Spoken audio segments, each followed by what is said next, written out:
see all these things that like don't make economic sense. Yeah. You're like, here's this thing, like someone had a passion project, they did it, and here's perpetuity. Yep. And they're like in California, would have been developed like 30 years ago. As you see, right? Like here's probably not gonna happen. Yeah. They definitely like there's like very quirky individual things like oh yeah, shops, all of those like very super niche restaurants. You still get them in a lot of other places. It's small enough. The other advantage is that a lot of these really small. Yeah, yeah, I love that. I love that. And it's like there's a culture of awareness. So it's really encouraging. It's always like Brendan Hill would always say same argument. It's like the reason why we have such quirky, fantastic restaurants is because like city's tiny row house. Yeah, you can afford it. Yeah, like 819 square foot. Yeah. Yeah, it's fun, right? You get that experimentation. Yeah, let people play around with it versus like if you're in Los Angeles or the Bay Area, it's like, geez, man, there's so much capital. Yeah.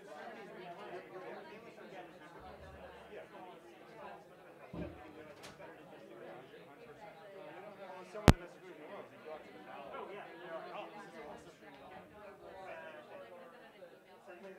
My relatives people who are like your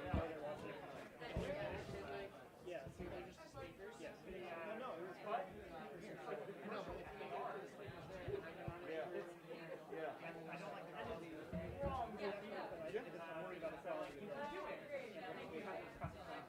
Correct. Yeah, you have these speakers are not the quality. Which is also the like, well, that's also it's just they're yeah. Yeah. They are. That's what right. Yeah, it's like, all right, I'm in Rosemary, like, how do I get any bells? Okay, I really appreciate it. Okay, great. Thank you. I got your CV up there. Yeah, we're learning a lot about you. Thank you so much for your patience.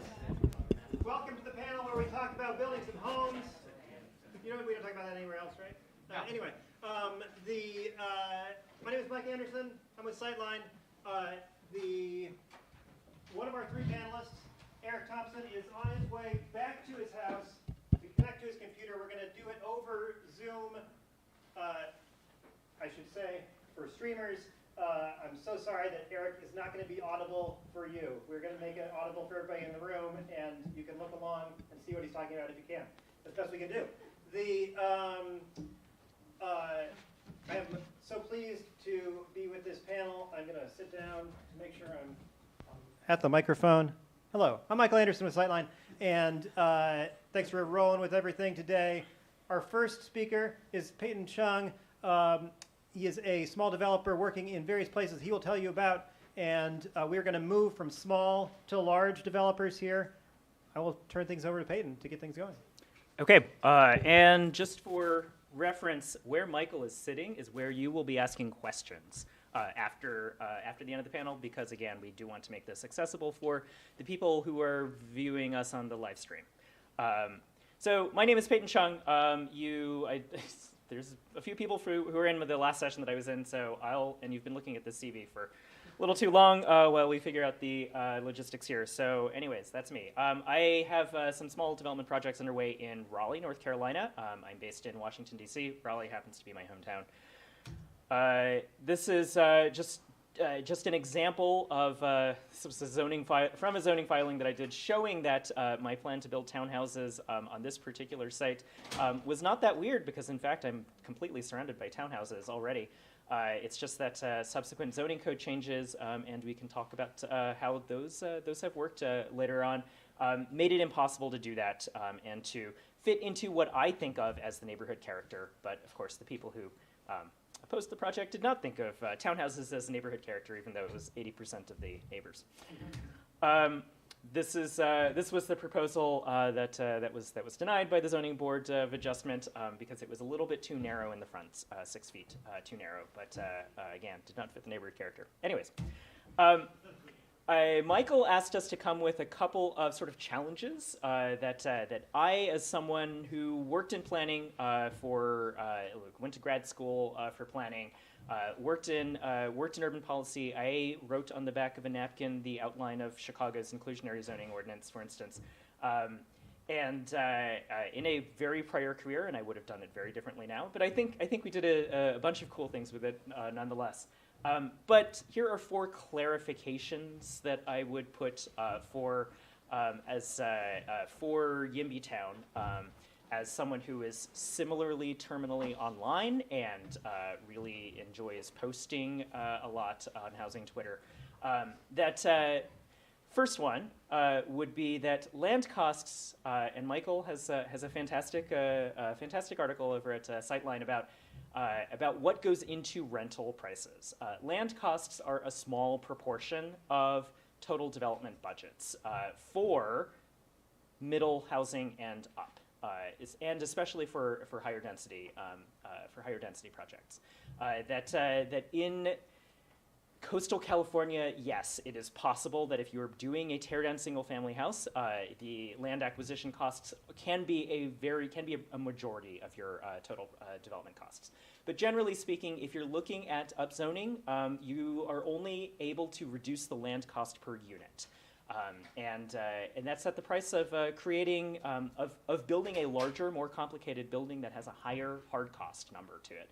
So that is the amount of the check that's written to the general contractor in order to actually build the building. On a per square foot basis, it costs more to build taller and denser buildings.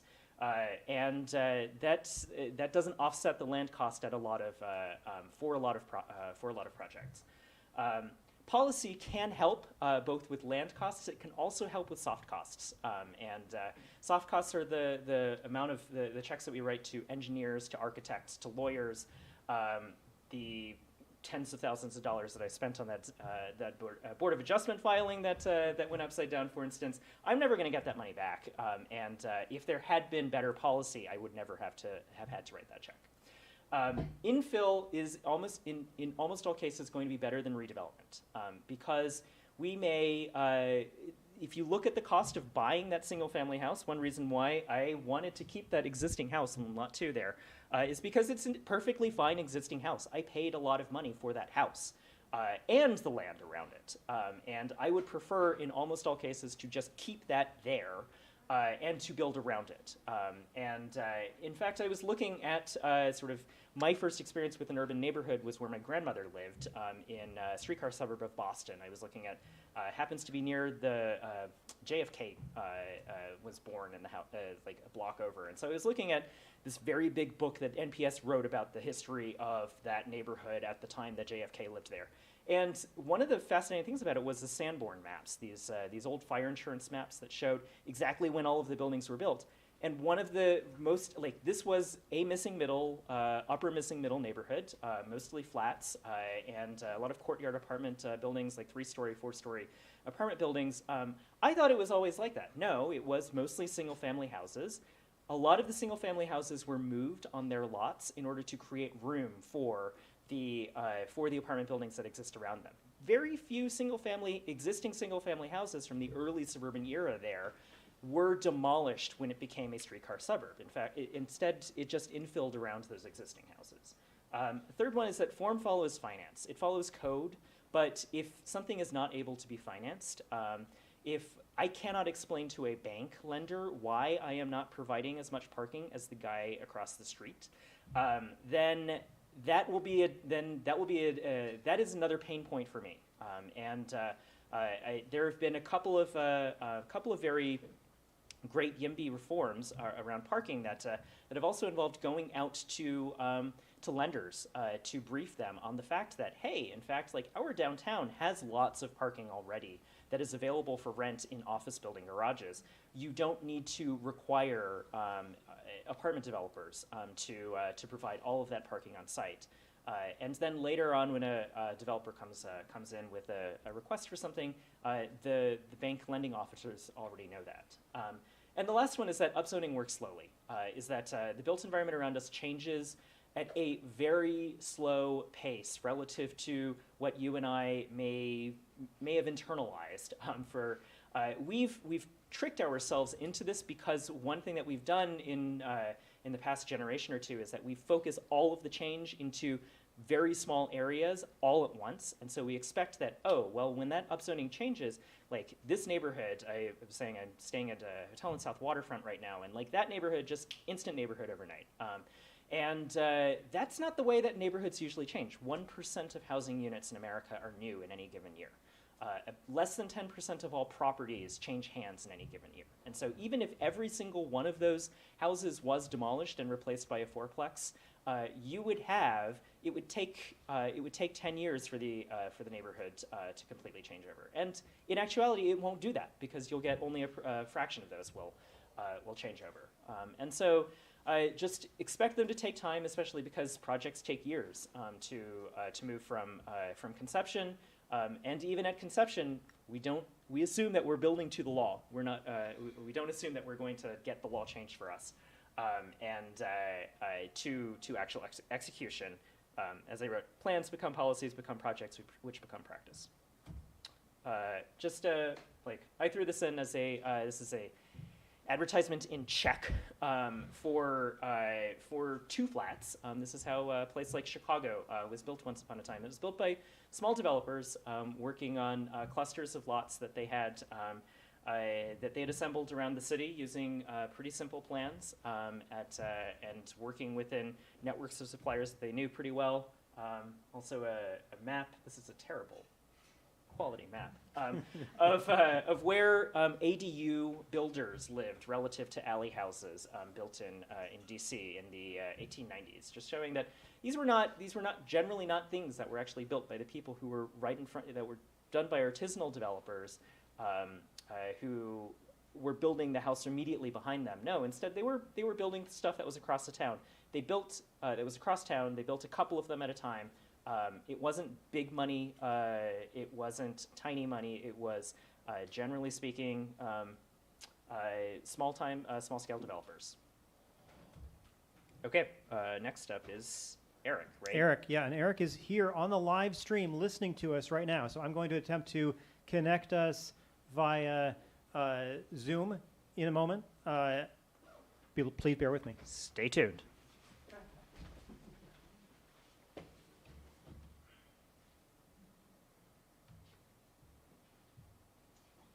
We've all been here so many times. Who's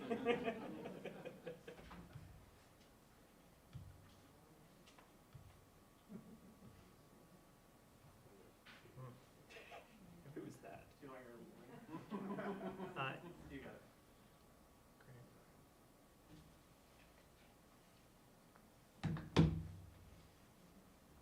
There we go. Yay.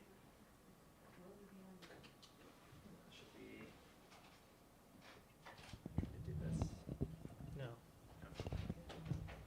All right. Eric. You probably can't hear you. Yes, we can. We're not getting your audio.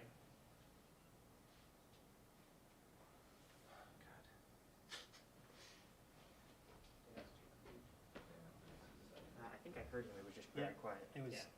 That's what you turn that up. So Can you try it? Can you try again? No, unmute yourself. No, I can't. You can't get that.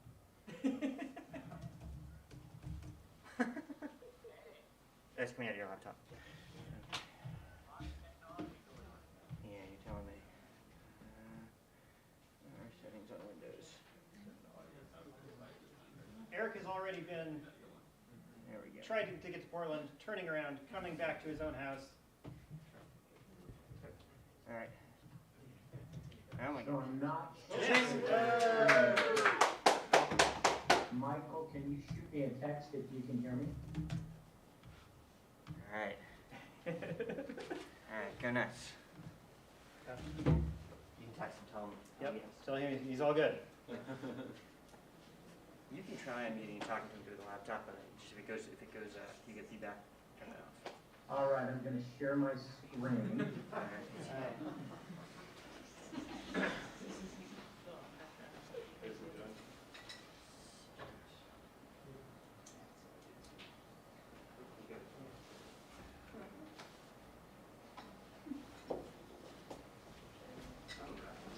right, everybody, thank you very much.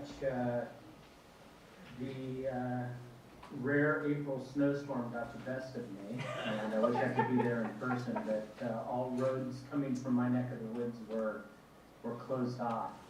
So I apologize for that, but hopefully we can go through my slides here a little bit and give you some insight about what is happening here in Portland. So a little bit of background, I do have a confession. I was, for 15 years, the quote-unquote big bad developer, a McMansion builder in close-in Portland, probably the bane of a lot of people's existence in terms of building big houses like the one you see here, next to some of the older, more modest houses in Portland. We probably built about 150 houses, maybe not unlike this one that was over in the Overlook neighborhood. And way back when, under previous mayor here in Portland, Mayor Charlie Hales, I, via the homeowners, or the Home Builders Association, was appointed to the Residential Infill Project Advisory Board. And this was a combination of nonprofit and for-profit builders, housing advocates, architects, developers, etc. And I weaseled my way on in, so to speak, to make sure that we could continue to build these big houses. That was our business, and it was really self-preservation. And lo and behold, about 5 or 6 years later, the residential infill project came to fruition. The code is now up and running, and it pretty much did away to a large degree with being able to build these big houses. But along the way, I had several kids in the family that are millennials looking for their first home to build or to buy, and there was nothing out there for them.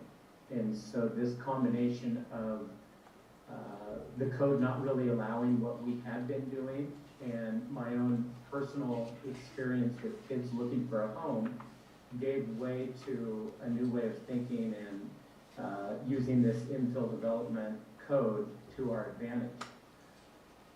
It's really interesting, some of the research that I did as I made this pivot.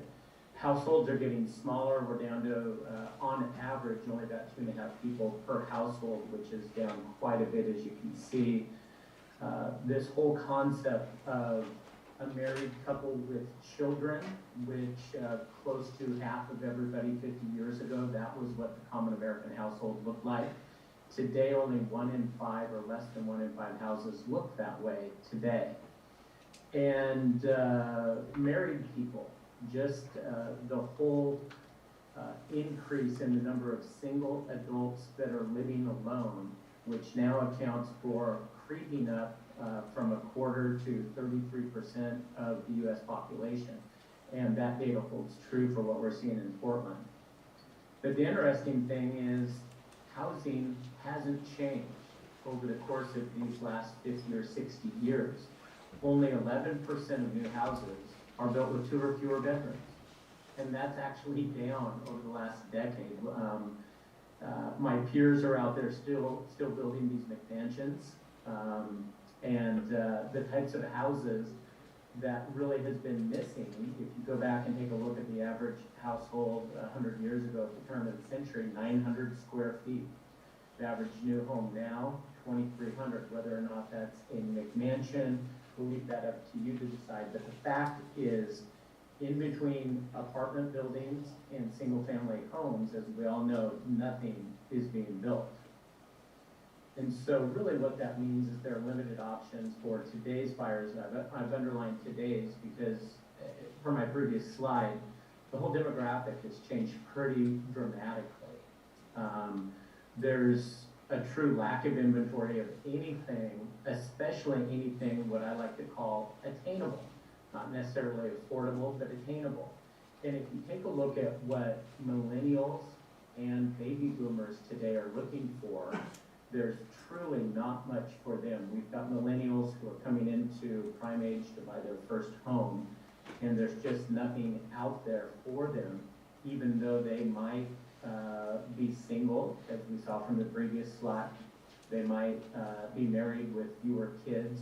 And then if you take a look at these aging baby boomers who are looking to downsize into something that is low maintenance, that is smaller, that's more affordable with fewer bills, again, nothing is out there. I think we all know the stories, which we'll be talking about more over the course of the next couple days in the conference, but restrictive zoning has basically resulted in increased cost and fewer choices for everybody. And the shifting household composition means shifting household needs. And that's happening everywhere, not just here in Portland. Obviously, everybody, a lot of you may be local, but a lot of people have seen what has happened in Oregon in general and Portland specifically. And we actually got it right here, which is really great. The statewide House Bill 2001 and its implementation here in Portland relative to the Residential Info Project, or RIP, allows for a whole host of housing types, everything in between those apartment buildings and the single-family homes, to be built again. And I think that's really important.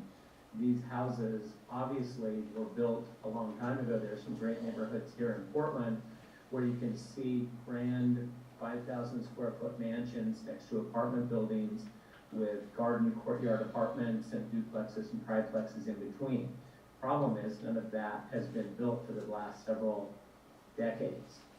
And so I think the city, the state, and everybody who made it happen deserves a big pat on the back, but more is needed relative to being a developer and trying to build product that people can afford, that my kids can afford, that we can address equity out there.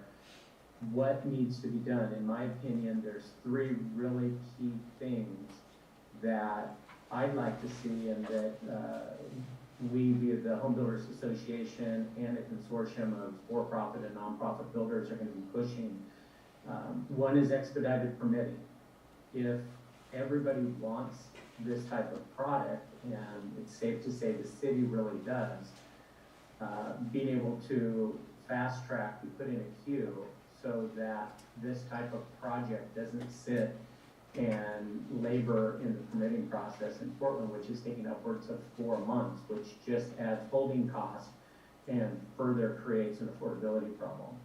Dedicated inspections. For any of you dealing in big cities, COVID has really taken a hit on what used to be a relatively streamlined process. We're now in some cases waiting for more than a week for a project to be inspected at the various points along the way. And that again adds time, which adds money, which creates a harder product to make affordable out there. And then graduated SDC fees. We're starting to see this in other places in Oregon, Bend, in Southern Oregon in particular. But here in Portland, these smaller middle housing projects are still carrying full SDCs with them, even though the impact that fewer number of people in a house have on the overall systems of the city is greatly reduced.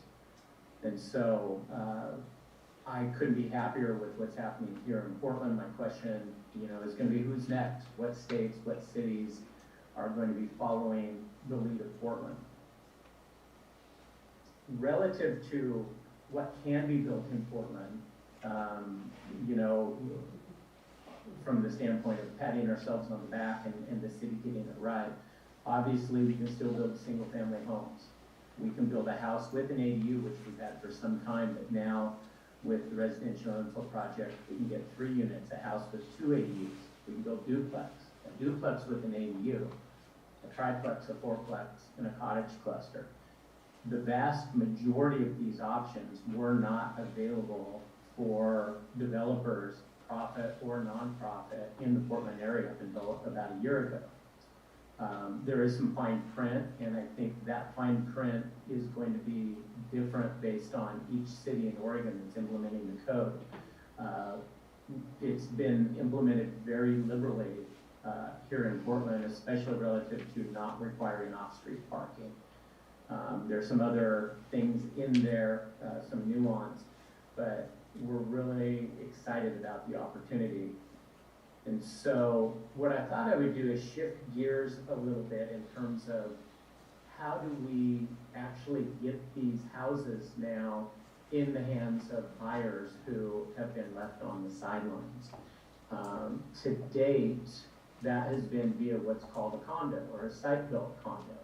So traditionally when people think of a condo, they're thinking of a big building with the lobby and an elevator and shared hallways and shared amenities and a shared heating system and things of that nature. Site-built condos are really just individually built units, just like a single-family home, but they share a single property. What you're taking a look at in the site map on the right is one of our projects that we just broke ground on that's going to have two smaller homes.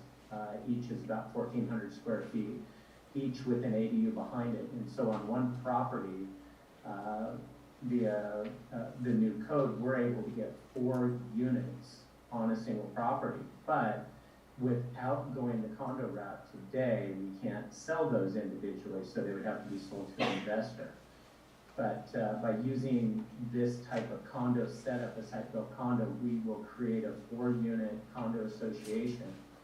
Because none of the buildings are attached, there are virtually no shared expenses relative to roof or paint or fences or things of that nature. So we have low to no HOA fees. And there's been some new code out in the finance world where these types of site-built condos can now be appraised, they can be financed, they can be purchased, similar to fee simple homes. In the past, appraisers would have to take a look at just condo projects, and now they can take a look at similar sized standalone homes as opposed to just condos, which greatly improves the chances that something is going to be able to get appraised and people can get financing. And so at the end of the day, you've got higher density, where there used to be one old dilapidated house, we'll now have 4 houses. Each unit is going to live like a traditional home. In this case, everybody's going to have a fenced-off private yard.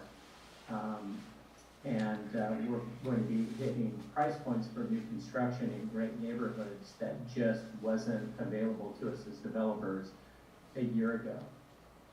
I know there will be a lot of discussion on the panel. I don't know if I'm going to be able to participate because I'm remote. But with Senate Bill 458 coming up out of the Oregon legislature and going into effect this summer, that's going to allow for expedited land divisions. So this type of project could actually be split legally into 4 lots rather than a condo association sharing just 1 lot. So we've got this concept of a mini lot division, and then each one of these units could be sold as fee simple.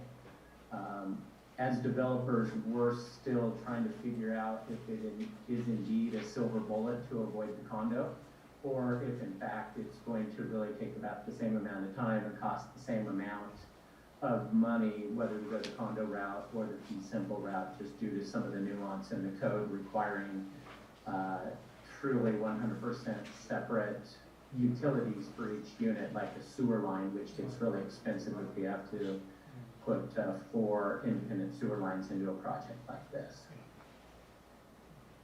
So what you might be seeing from us, and hopefully from a lot of other developers, is a project just like this. You've got a couple screenshots. This is an ADU. This will also double as one of our new cottages when that code becomes reality to us later this summer.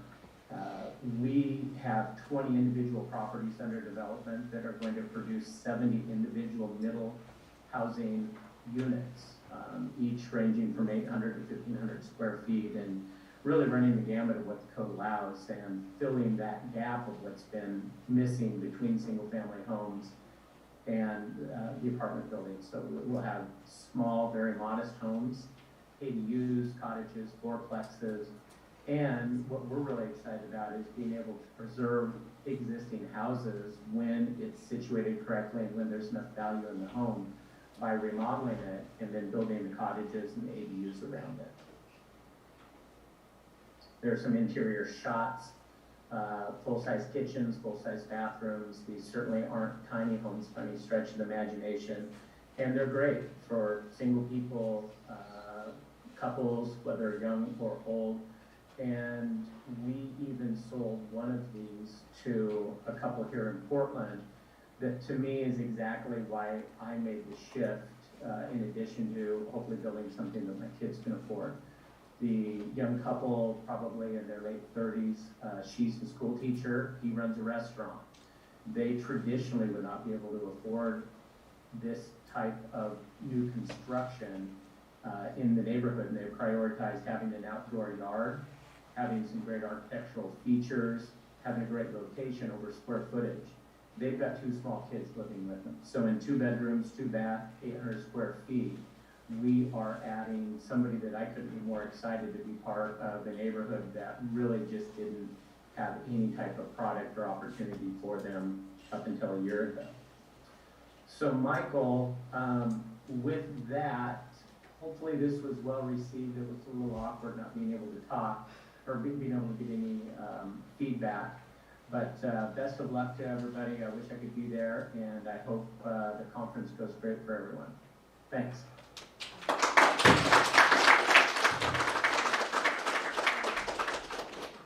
Thank you so much. I have sent Eric a text. We're going to see if he can pipe in at the very end to comment on what's going on, but we are, oh God. My device is restarting. I'll be right with you. But the, let's see. So we are going to give Ezra a chance to give his spiel. Then we will have a 3-person conversation here. And if Eric, who's listening on the live stream, wants to jump in at the end, he can do so. If not, then the 3 of us will do our best. Ezra, would you like to start talking before we get to your slides, and I'll set it up while you do so? Sure, Michael. Sounds great. Thanks a lot. I know you do. So for those of you who don't know, thank you. For those of you who don't know or aren't local but have been kind of following along with some of the stuff that Eric threw up there and saw the residential infill project, Michael here was actually pretty instrumental in getting a lot of key pieces of usable code implemented as part of residential infill project. So if you're interested in learning more, connect with him. Great resource. Also, Eli there in the 4th row. Eli, do you want to raise your hand? Eli also very instrumental in helping get that passed. So great resources to talk a little bit more about what we're doing here in Portland. So as Michael brings up my slides, my name is Ezra Hammer. I'm with Taylor Morrison. We are the nation's 6th largest home builder. So a little bit different scale than my colleagues here. And forgive me for the less than stellar PowerPoint presentation. We're working on some large things. I have been less than attentive to my PowerPoint here, but I'll do my best to get through it. Thank you, Michael. All right, so I can do it. It's fine. Yeah. All right, so why am I here? Why is the 6th largest home builder in America here? All right, love it. Here? Well, because we build middle housing. So right now we build about 400 homes a year in the Portland metropolitan region. For those of you who are not local, that's about 15 miles. If you drew a radius from where we are right now and go 15 miles, that is pretty much the Portland metropolitan region. It includes stuff north of the river, up in Clark County, Washington, and is generally speaking Multnomah County, Clark County, Clackamas County, and Washington County. And we build all sorts of different housing that's under 4 stories. So we build single family homes, we build homes with ADUs, we build attached duplexes, we build attached triplexes, and we build townhomes. And the reason that we live in that space, and I'll get to it a little bit more later in the presentation, is because we really pride ourselves on building holistic neighborhoods, and we found that the more variety of housing product that you can introduce into a new community, the more variety in home buyer you're going to get, because naturally people just have different price points, and a lot of the kind of exclusionary way in which America lives today is built on the high cost of housing and limiting individuals' ability to get access to particular neighborhoods.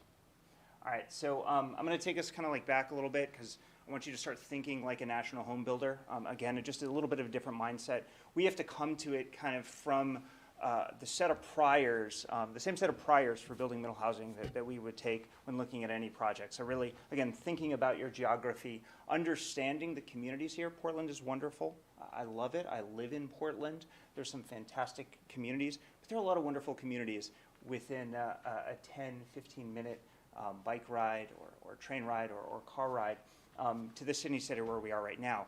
And as we've seen a big shift with folks working remotely since COVID, we're seeing more and more folks focused on their neighborhoods and their work from home lifestyle as opposed to their commute patterns. All right, so when you have a decent sense of where you want to build and why you want to build it, you got to start thinking of what you can build. And it would be fun to kind of take everything as a blank slate and, kind of like look at the map and, find a nice architect and start doing storyboards. Because there's a lot of fun stuff out there. And for any of you that have spent time across this great country or really, so many countries in this world, there's a huge variety of housing type, and it can be really exciting to see the different way in which people live across the world. But this really is the main point, because up until recently, and even so large part today, what the zoning code says is what you can build. And if you want to buck that trend, you're going to set yourselves up for a lot of cost. You're going to set yourself up for a lot of heartache. And as Payton mentioned, you're going to set yourself up for a lot of uncertainty, which, when you're a national home builder, is completely unacceptable and not something that the stockholders will let us do. What about jurisdictional risk? Right, we're here in Portland. Portland's gotten a lot of press, not all of it great over the past couple of years. A lot of you come from large jurisdictions that have complex forms of government, complex rulemaking processes, and a really convoluted political system. Anybody here from Los Angeles or Southern California? All right, I see a couple of hands. You from Los Angeles proper? Yeah. Okay, you're shaking your head. Do you have a decent sense of understanding of how your local form of government works? Who the decision makers are in a given process? More or less. Okay, great. Okay. Fair enough. And I saw some other heads nodding. Great. Kudos to you that you're in the 99th percentile. I can tell you, having worked there and practiced law there in land use, nobody has any real sense of what's going on or how to get things done, and that's led to exceedingly high costs. I can tell you for a 4-story apartment building built next to a 4-story apartment building and a bunch of other 4-story apartment buildings in the middle of Hollywood, for those of you who aren't familiar, a very dense neighborhood in Los Angeles, you're going to spend about $500,000 in attorney's fees, just in mitigating the risk of building that 4-story apartment building next to another 4-story apartment building. So to your point, sir, a little bit complicated down in that neck of the woods. I just kind of pulled some of these out because housing oftentimes implicates a whole host of other kind of thoughts and risks that you may not otherwise be familiar with, right? Climate change has a dramatic impact on the way that communities think about housing. Social justice here in Portland raised a whole host of conversations about housing and what should and should not be redeveloped. Local NIMBYism and the attachment that people feel to their communities as it exists today in the built environment. Tremendous risk and uncertainty that can design. And I think this article might have been written by Michael. I like the headline. But really raised a bunch of great points because going through the residential infill project, some great things happened, but a lot of uncertainty still remains. And the last thing that you need to think about if you're a national home builder and you want to build middle housing is exactly how you need to be responsible to the money that you have. Because if you're, let's say, Payton, and you need to go out and you need to prove to your bank, as you said, that building less parking is reasonable given where you are, that's a tough, costly conversation to have to prepare and to go forth and have that. When you're a national home builder, it's your money, but you need to be responsible to the shareholders, and more importantly, you are competing for a limited set of resources against all the other divisions where you build in this country. And you need to demonstrate to corporate that building a duplex in the Portland metropolitan region is more profitable and a better use of their money than building something else in Miami or building something else in Boston or building something else in Dallas, et cetera, et cetera, et cetera. Okay, so here's our duplex. I'm quite proud of it only because we spent a lot of time working on this. We have been rolling out series of middle housing options as part of new communities that we build. So 300, 400, 500 unit master plan communities with a lot of outdoor amenities. And we wanted to start incorporating duplexes and triplexes into those communities, replacing single family homes.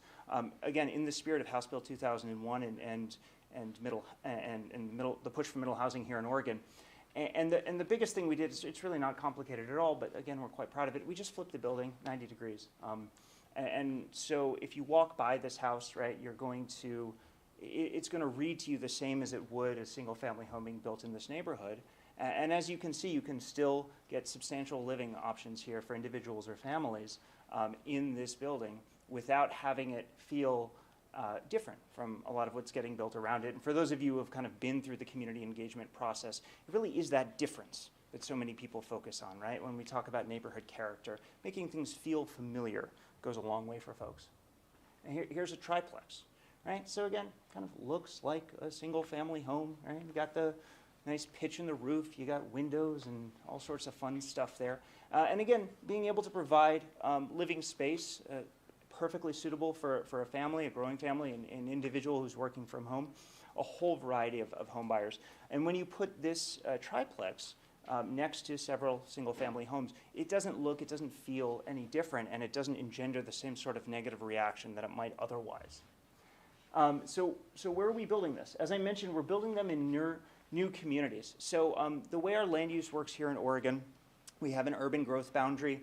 As you can see from this map up here, there's kind of this line in the sand, right? This Maginot line, and on the left of it, it's going to be farmland, and on the right of it, it's going to be housing and commercial and industrial and all that fun stuff. And to change that land here is a multi-decade process. So we're building right now in communities that people brought into the urban growth boundary back in 2011. And were annexed into the city in 2013, and we got approvals for in 2015. And so last year, we went to the city of Beaverton and said, this thing, House Bill 2001, passed, it legalizes duplexes and triplexes in large parts of the state. Now, you haven't done any work as a city to implement new rules. We get it, right? You're swamped, you got other stuff you got to take care of. But if you like it, why don't you let us build it? Why don't you let us show you that it's not something that you need to be afraid of. It's not something that's going to get people riled up. It's going to feel great. It's going to look great. It's going to provide a lot of housing attainability to folks. And the city said, yeah, go ahead. And so we took out here 28 units. This was kind of like our first dipping our toes in the water out of this 384 unit community. And we turned them into duplexes and triplexes, those ones I showed you before. And we're currently building them and selling them right now. A little bit south of South Cooper Mountain is South River Terrace. It's the city of Tigard, also on the west side. Out there, similar timeline for bringing this land into the urban growth boundary. So something that's been, was brought in 10 years ago, we're just building on today. Keep that in the back of your mind when you think about housing, being able to build housing here in Oregon. And for there, we were a little bit bolder because we started seeing great things in South Cooper Mountain. So we took out 15% of all the single-family homes we had planned there, and we started putting duplexes and triplexes into the community. And this one is currently in the land development stage, so we're doing the roads and the grading and building all the nice parks and all that fun stuff. But again, it was a conversation with the city, kind of pitching them on this idea of doing something before their code was even in place, right? And we were able to do that because we had a long-standing relationship with both of these jurisdictions. They understood what we built. They bought into the same vision that we really had, and that was to start demonstrating to folks that middle housing is something that's not only desirable, but something that's going to provide tremendous dividends just from a cost standpoint to the residents. All right, so I got this one up here. All right, so opportunities, right? So this was exciting for us, quite frankly. As some folks who worked in this room in the city of Portland know, there's a lot of great energy around House Bill 2000 around when it was passed. There was some great work around coalition building. A lot of people got engaged. A lot of people got excited.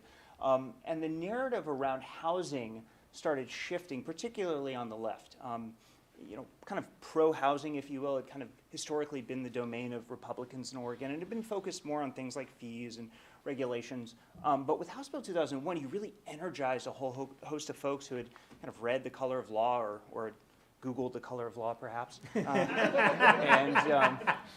maybe had a friend who had a hard time buying a home or something. But anyways, you started energizing this demographic of younger, urban, progressive Democrats who really got behind it, and so that was fun for folks, and it was meaningful in the sense that it started trickling down to the local level. So you got mayors and you got city council members excited, people who got elected and really wanted to make an impact on their communities, and they generally speaking had planning directors who were kind of well versed in this stuff, right? Kind of know the same stuff that you guys know because they've all been to the same conferences and they've read the same books, and they're land use planners, and they understand that this stuff isn't scary and that it's been around historically, and so you had great leadership at the elected level, and you had really good leadership at the planning director level and senior staff level, and so that's what allowed us to kind of kick these off. Importantly, it really allowed us to demonstrate feasibility, and I say this because when you're a national builder, as I mentioned before, the last thing you want to do is take on any risk. It's just something you're not allowed to do. It's something that is really frowned upon, and so what it means is you kind of do the same thing year in and year out, right? Because you know what that risk level is, and you can manage that. But once you can demonstrate that you can do something else, right, that shifts the Overton window. It allows you to have a different conversation internally when you're looking at some land, and it allows you to build something else. And we were able to do this with existing communities. So we didn't need to go out, kind of have a 10-year conversation about some land, bringing it into the urban growth boundary, and then programming it specifically for middle housing. Because if we had, the cost basis of that land would have been unattainable, right? Because you would have said to property owners, well, I can put a duplex or a triplex here. I should therefore be paying you 3 times as much for your land, right? That's kind of how the math works if you own a lot of farmland. But we didn't have to do that because we already had approved communities. So we said to the city, listen, we can build these single family homes just like you approved, no problem. They'll be beautiful homes for wonderful people. Or you can let's put some other stuff here, and that will also be beautiful homes for wonderful people. And again, when you have that elected leadership and that enthusiasm that was built out of House Bill 2001, it allowed the jurisdiction to say yes and to go down that path with us. Okay, I'll be quick here. But not all rosy. Lightning bolts, storm, thunder, all that stuff. So what have been some challenges? The cost of actually building something attached is significant, the cost increases. For us, it's about 25% of hard costs, which is not an insignificant piece. If you think about kind of the cost of a unit in general, for us, it's about 1/3 land, it's about 1/3 soft costs, which Payton talked about, and 1/3 hard costs. So for 1/3 of that, it went up 25%, not insignificant. Now, the returns that you receive on that are not commensurate because the cost of a smaller unit appreciates less over time. Now, that's a good thing from a housing market and housing market health standpoint, but if I'm trying to justify building something there as the costs are going up, my pro forma is going to look worse and worse over the course of building it, and it's going to make it perform worse and worse at the end of the day. Additionally, we saw incredible spikes in labor and material costs over the last 2 years. With the pandemic, right, everything's kind of been thrown up there. Particular building material costs, in many cases, doubled or tripled. So the cost of a shower door went 4x. The cost of the lumber for a home went 2x. Things were wildly unpredictable, and the smaller home you build, the less kind of room you have to account for those costs. And importantly, because the jurisdictions didn't have any tools in place for us to use, we had to use other tools. And those other tools had unintended dramatic cost increases with them. I'm talking about the addition of millions and millions of dollars over the course of a project merely because we wanted to change out duplexes and triplexes for single family homes. And the last piece, and this was touched on a little bit before, but we may have changed the rules around planning, but we haven't touched the rules around what the fees are. And so you've essentially 2 or 3x the soft cost that you pay to a city. And here in Oregon, that's roughly $40,000 to $80,000 a door. Okay, so you're going to then pay 3x that amount to the jurisdiction to get your approvals. And again, that does not bear itself out in the cost. So a step we were excited to take, and something that I think is really important for a large builder to do, which is kind of demonstrate that this can be done. But a lot of challenges remain, and more work to be done. So thank you. Oh, last slide. Well, anyways, here, just remember this. Yeah, we got a couple 100,000 units short in the state. I heard somebody say between 50 and 60 in the Portland metropolitan region.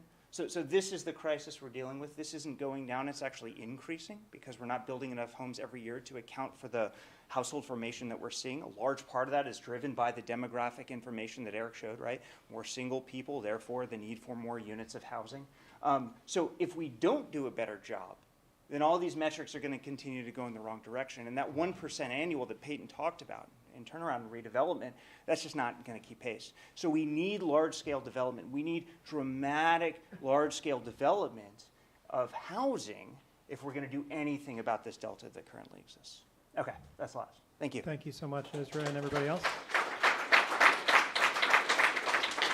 So we're going to turn off the video permanently. I'm going to take questions, or I'm going to take texts from Eric, and I will read them aloud if he has any input. But the three of us, for the rest of the session, which is only 18 more minutes, are going to have a conversation. Feel free to close that, Ezra. That's great. Thank you so much. And I apologize to folks who may still be with us streaming that you couldn't hear all the audio perfectly, but we're doing our best. So the first thing I would like to ask each of you, I know both of you love to ask questions and find problems, and I would love for, if you have any thoughts on each other's presentations, I would love to know what questions you have to each other, if any. What's the smallest scale do you think you could, I'm impressed that you only did sort of like 20, swapped out 20 lots here and there, because I have seen some like stacked townhouse, big national stacked townhouse builders around DC go in with like 30 units in one place, and I was really surprised they could get that economy of scale. Yeah, I'd say the smallest community we can underwrite and build is probably in that 30 unit range. But you know, the market in DC is just vastly different than here in Portland, and so historically, folks have been looking for 300 and 400 unit projects. Again, kind of that master plan community idea. But what about you? What's the smallest project that you would build? I'd say about a dozen. It seems to me that you're saying that, do you think of yourself as being the artisanal builder you referred to in your speaking, or are you more like the people who were building at the scale you're talking about? I think there's a role for something in the middle. Yeah, and I think that's Eric, basically, right? Yeah. He's got several dozen units in the pipeline right now. Yes, and very similar, that one way that he can do it is probably through standardized designs. Especially if you are in a place that has relatively standardized lots available. Right. Again, soft costs do add up. Right. Yeah. What are the policy implications of that? One of the most fascinating policies that I've seen around this is, I think it was Bryan, Texas, has pattern zones where, similar to how I think Santa Cruz was the first one that had the pre-approved ADU designs, they have pre-approved Plex designs that come in a couple of different shapes and sizes and colors and flavors, but they are pre-approved architectural designs for managing very common problem across the country. It's next to College Station, Texas, and that there was a neighborhood that was very worried about how do we manage sort of student influx in a very house-shaped way, and the answer is not to ban students. Having grown up in a college town, I know that it's everyone's first move, and then you ask around, and it's like, but you're all professors. Why do you want to ban students? The answer is to make to get people into into things that look like houses, and to manage the tenants, because almost all of the problems that you run into with college parties is management. Is there anything else you'd add? You don't need to. No. Okay, great. So I would love to know from each of you how you got into the development business and why, just in a minute or so. Yes, sir. Sure. As I mentioned, my background is in law, so I was a land use attorney in California. Attorneys, generally speaking, kind of run projects from inception to construction, mostly because of the risk associated with complying with the Byzantine environmental laws that exist in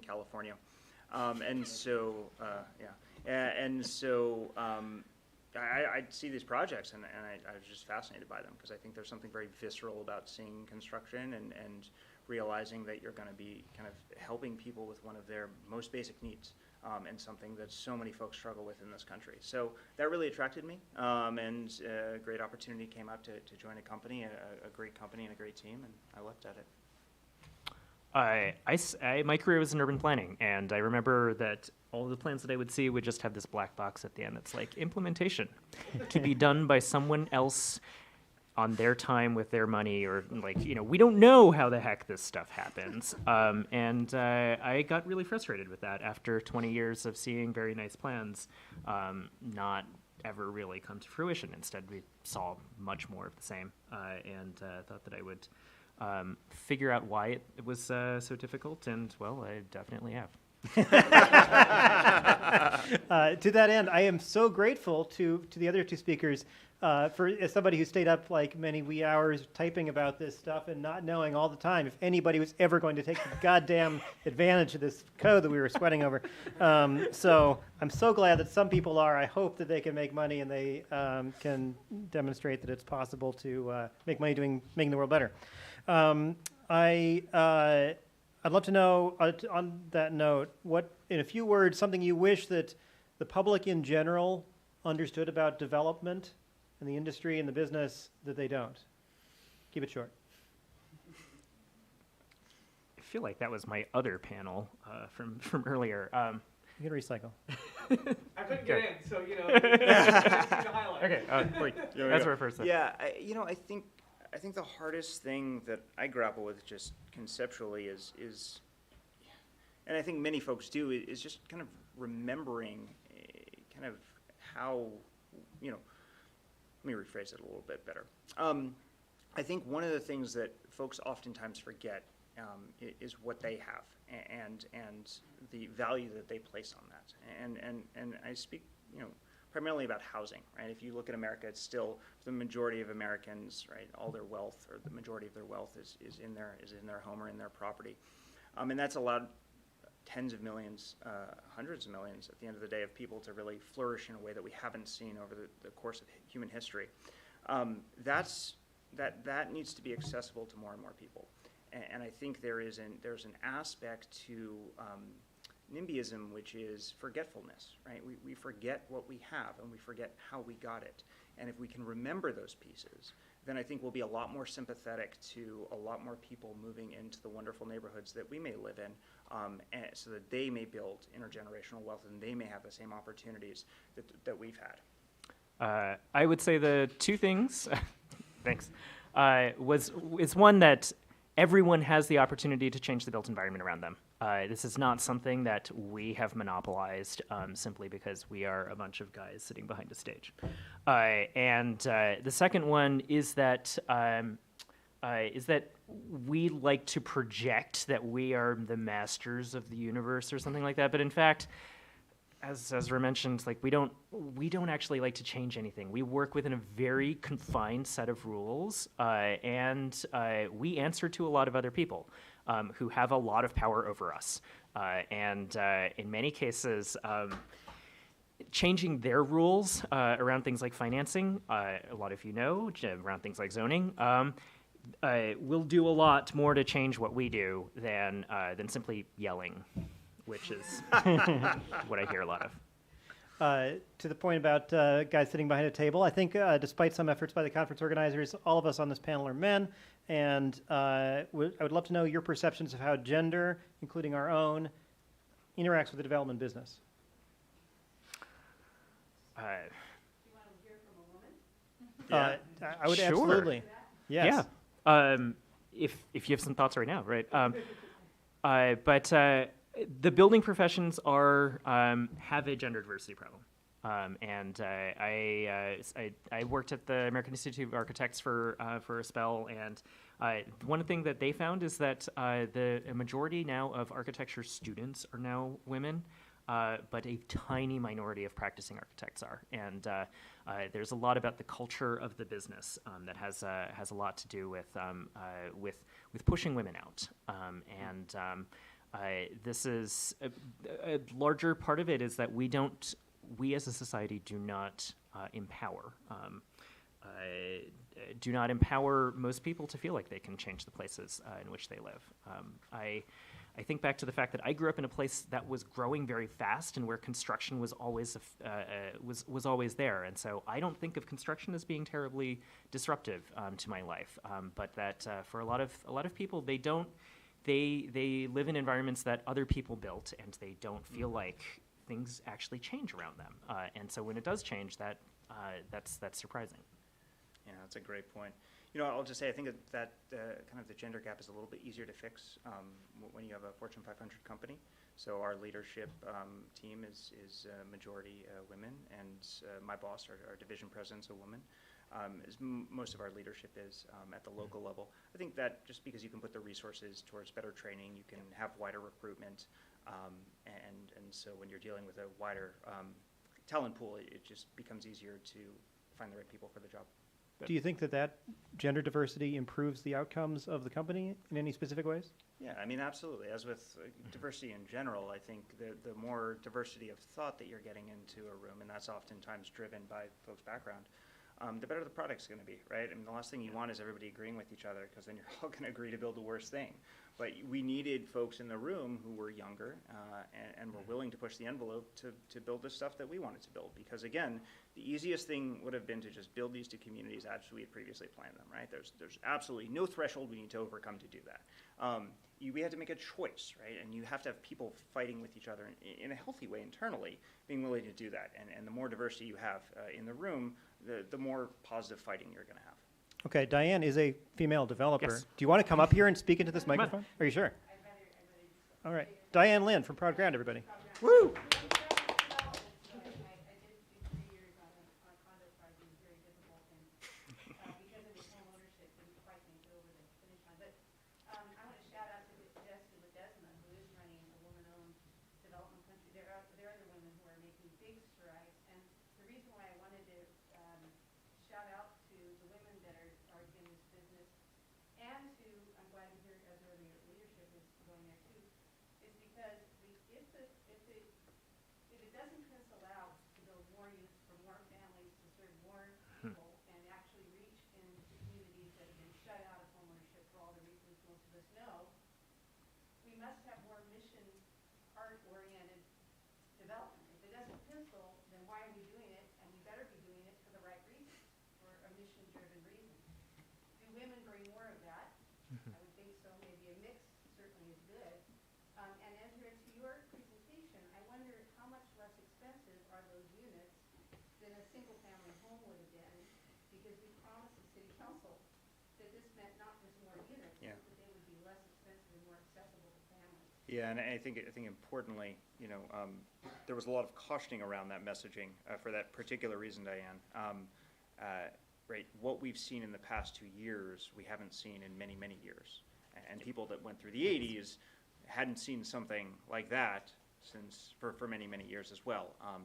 And people who went through the Great Recession, kind of the same thing. So as I mentioned before, it has not been uncommon over the past years to see the price of something 2, 3, 4x, right?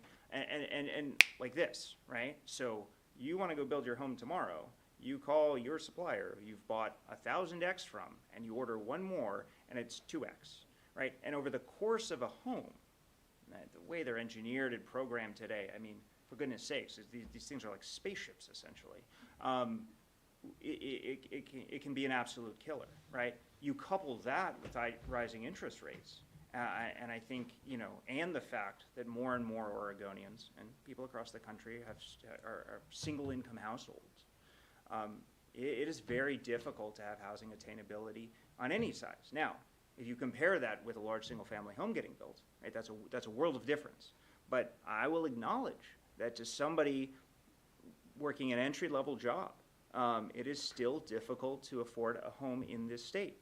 Now, I think the most important thing that I probably glossed over at the end was we are short 160,000 units of housing here. There's a great report that came out 3 years ago that demonstrated that we build 7 units of housing for every 10 households that are formed here, right? That is the structural imbalance that every single potential home buyer is dealing with when they enter the market. I don't care who you are. And that is going to be trickle down.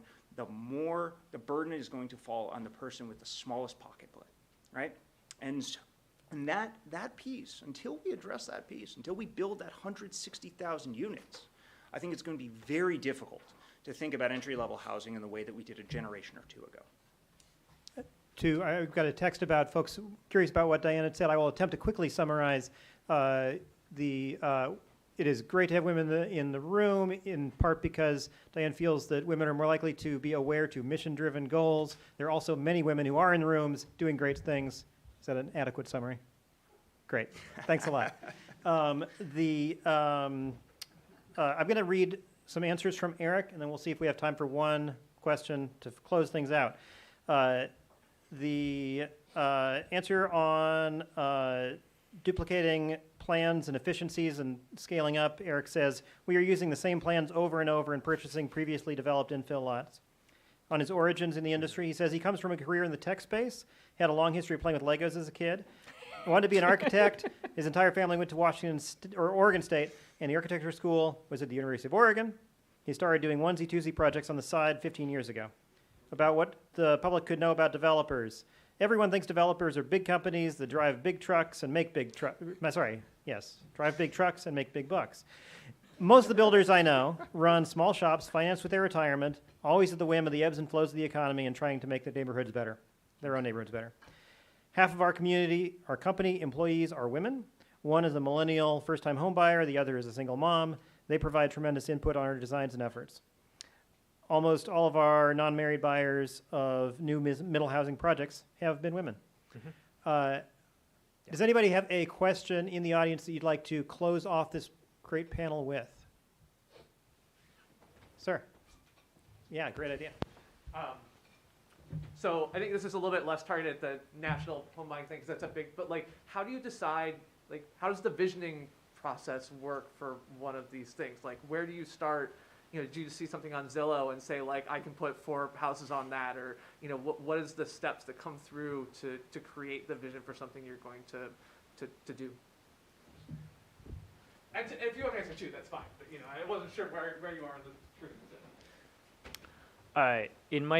The project that I showed really was just something that was on Redfin, not Zillow. But their tools, I don't know, the map looks nicer. And it was advertised as like, oh, it's zoned for X number of units. Like, okay, well, you know, no one else could have made it. People couldn't have made it work before, and I recognized that the code had changed in a way that could make it work. Great. I wish I could ask everybody a zillion questions. I wish that I could hear all of your wonderful questions. You'll have to come up here and talk to them individually, because thank you so much for coming. That is the end of our panel tonight. And I hope to see you at all the other great things that were planned for you this week, including off campus. Nice.